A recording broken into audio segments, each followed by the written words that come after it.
All you'll be needing are some pencils. I like these from the Bethany Moda collection at Target. They just have a really nice, pretty wooden finish. You'll also need all-purpose glue. If you have Mod Podge, I recommend that. Also, your choice of glitter and a thin brush.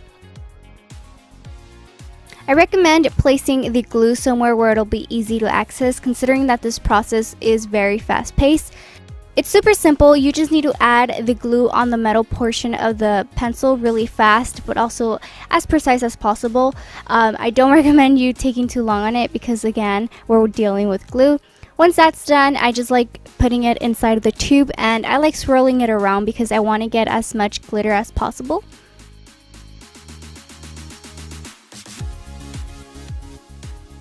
And I do recommend you guys waiting for the pencils to dry up before getting rid of that excess glitter.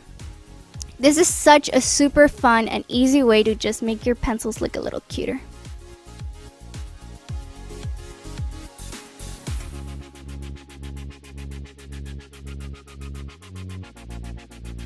All you'll be needing is cardstock paper. I recommend solid and a print. I actually printed up the banana leaf print because I'm obsessed with it. You'll also be needing some notebooks, ABC stickers, scissors, and glue. I recommend the extra hold.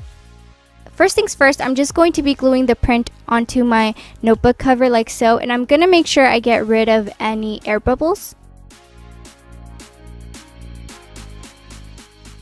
After that, I'm just going to be gluing those edges onto the notebook. Now, with the cardstock paper, we're going to be cutting a shape where we can make a pocket.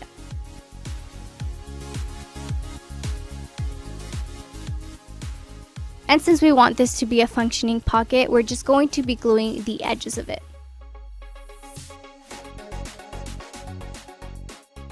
But again, like we did with the print, we're going to be gluing it onto the inside of the cover like so. Since cardstock paper is actually very hard, I do recommend having something very heavy to hold it down and help it glue a lot better. Now you can just pop on some letters and you're done. Honestly, this is super cute, super easy to make. I made one for my sister and I love it.